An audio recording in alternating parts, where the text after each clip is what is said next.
Hey folks, welcome to another Triple T Thursday. For those just joining us, that's Tools, Tips, and Talk, where I give some information to the knife makers. So in today's video, we're going to cover two tools that are really important, I think, and really useful, and ones that a couple of people have asked me some questions about recently, so I promised them I would do a video on those. So one of them is the surface grinder attachment for the 2x72. We're going to take a look at that. And we're also going to take a look at the knife maker's Vise, which is super useful. I've been using it a lot.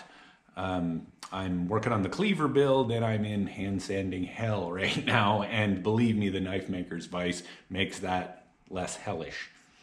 So we're going to go over those two things. So I'm going to take you down to the table and let's talk about those. Okay, let's start with the knife maker's Vise. So basically, this is just something to let you work on knives, whether it's hand sanding, mostly hand sanding, either the blade or the handle. So let's just talk about the construction of this thing. This is homemade, something I made myself. I'm going to just take it out of the holder here. All I did was this is 4-inch pipe. Go get yourself a foot-long piece of 4-inch pipe and 6-inch of 3-inch pipe, maybe a foot of each. I took a few inches and just welded it to this plate, put 4 holes in it. That's what I secure to the table. I just drilled and tapped a hole for this. And this is just a tightening wheel. If I can get it back in there,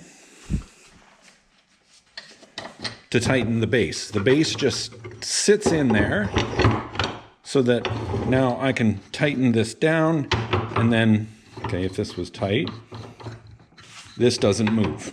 Okay, I haven't tightened this part down. And then you can swivel this around, and when I'm not using it, I'll just swivel it out of my way. The other useful thing on this knife vise is you can be sanding your blade here. So I've got it sticking out. I've got my tang in here, and I've got the blade. And that's why this is curved here, just to match kind of the curvature of the blade. And I usually kind of hang the blade off a little bit, tighten this down onto the tang. But the cool part is, if you're doing your handle work, you put your blade in here and then you can work on your handle and spin this around, and your handle is sticking out and your blade is locked in it. So it lets you do all kinds of work on the handle at every angle. So it's a really, really cool piece of equipment. They're so easy to build. So this piece is just a 3.5-inch piece of pipe. Inside the 4-inch, tap and drill 2 holes. Tap and drill a hole here. So this lets you lock it. Okay, and once these are locked down, I've got them open all the way, but this will lock your knife. It presses down on this piece. I just have a piece of wood here that I wrapped in rubber so that this is just an old piece of inner tube. So that I don't mar up the blade, I just put a piece of steel in here so that I don't drill into the wood. Okay, actually I'll take this whole thing out here to show you. This is just a piece of, whatever this is, 1/8 inch or even a little less, mild steel. I've put a notch in it just so that it sits right in here, doesn't move. And as soon as I put the blade in, I just put that over top, screw this down, like that, and if there was a blade in here, it would be hanging out here. And now I can move this around, I can twist this either way I want. Okay, so really, really easy to build. You can see 2 pieces of pipe tapped. I bought these at a hardware store. The covering here is just liner from a tool chest, and you could buy this at Lowe's or Home Depot. And I just kind of crazy glued it on. Underneath, I just have a piece of wood because I don't like this to flex. So I just epoxied a piece of wood underneath. So super easy, probably took me an hour to build, an hour and 2. So I highly recommend it. It will save you tons of time and effort on screwing with your blade. All right, let's talk about the surface grinder. Surface grinder attachments for 2x72 will also save you a ton of time, and they're really expensive. I've seen them between $800 and over $1,000 to buy for a 2x72. I obviously made this one. It's for my homemade 2x72, but I'll include in the description all of the key parts you need to build this, and I'm pretty sure you can make these for $200, $250. They're really not that hard. So I'm going to take it out and show you the main pieces. I just have it on a tool arm. It's got a 4-inch wheel. You could do this with a 6-inch wheel or other different wheels. I don't know. You could even do it with a 2-inch wheel, but I would get at least a 4-inch wheel just so you have more surface area. And don't make it a steel wheel. I would get something that has like a nylon or some kind of softer wheel. Just take it out here. What I did was I mounted it, and I'll talk about this piece in a second, but I bought a piece of aluminum because I wanted this, and I'll show you when it's in action, I wanted it on an angle. I know James at Redbeard Forge has his basically up and down perpendicular. I just think that's a little more awkward to do. It's easier to pull it out at a 45, in my opinion. So that's just how I mounted mine, but to each their own. So let's talk about the components. There's really only 3 big components to this thing, and 2 you can just buy off the shelf. One of them is this linear rail. It's this piece, okay, with the wheels on it, which comes with this rail. And you can get these rails in different lengths. This is a 24-inch rail, and it will slide onto, if I can do it right here. It's hard to do when it's not on there. Here, I'm going to put it on. This will just sit over top of this guy. There it is. And they are pretty rock solid, and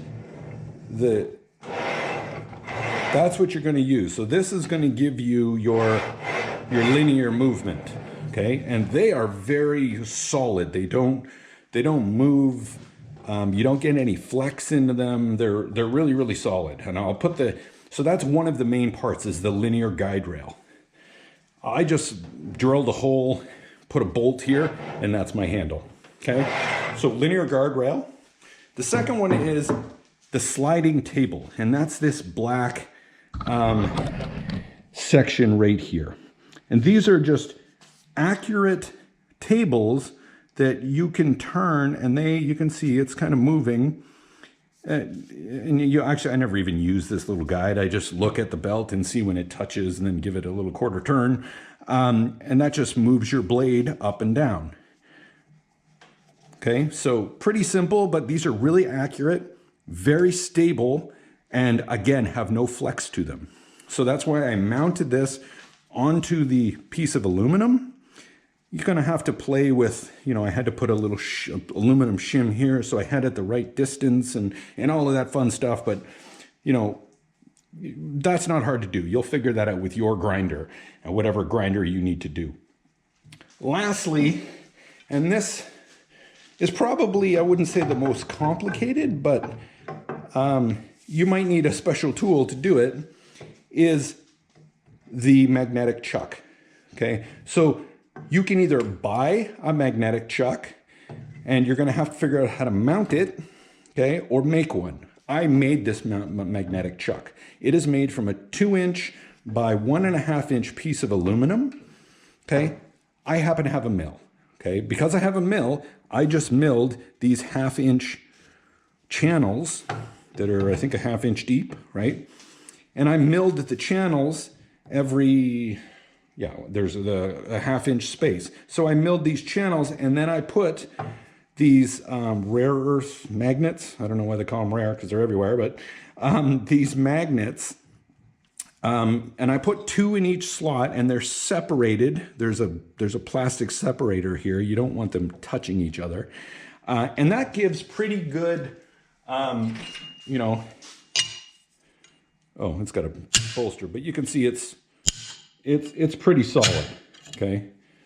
You could do 3 of them if you really wanted to, but 2 of them is pretty good. Don't do just 1 in each slot unless it's a much more powerful magnet than what I have. If you had like 1/2 inch by 1/2 inch kind of cubes, rectangular cubes. No, I guess they're not cubes, whatever they are, but those would be even better instead of doubling them up. But I'll put a link to these magnets that I use. And then I just put epoxy over top, and just to make sure that they were sealed. And I made mine so that they're a little lower. You can bring these up so that the aluminum and the epoxy are perfectly flat.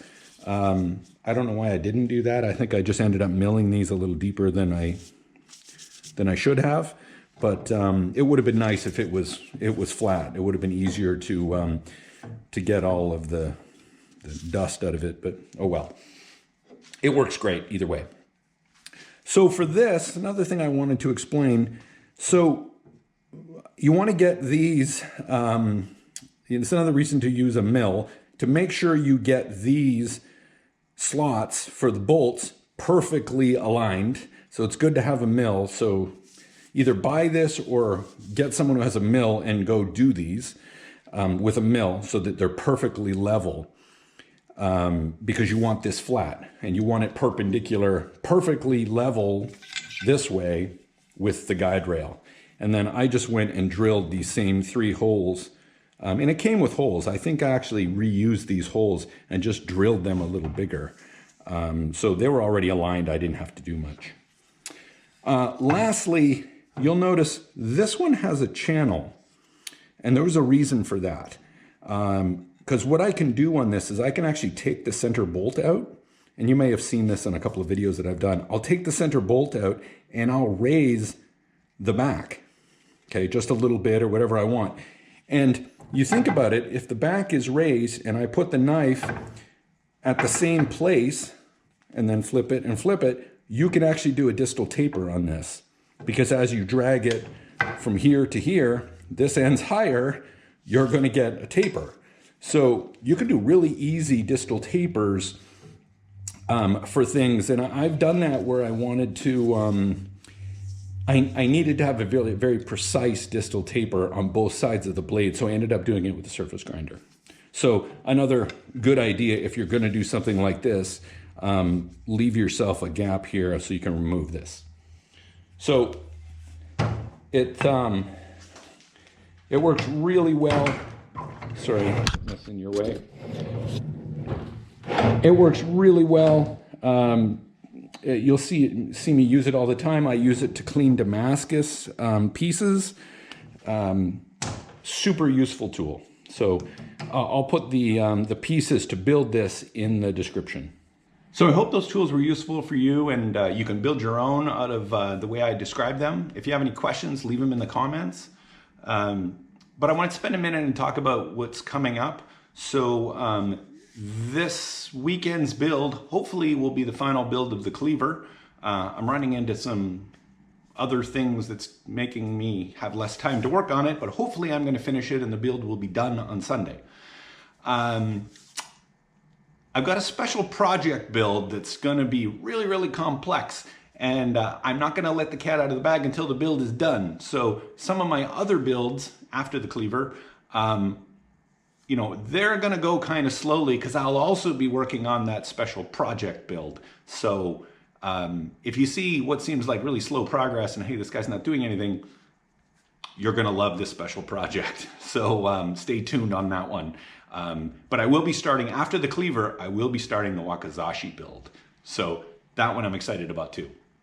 All right, guys, join me on Sunday for the build video, and we'll see you next time.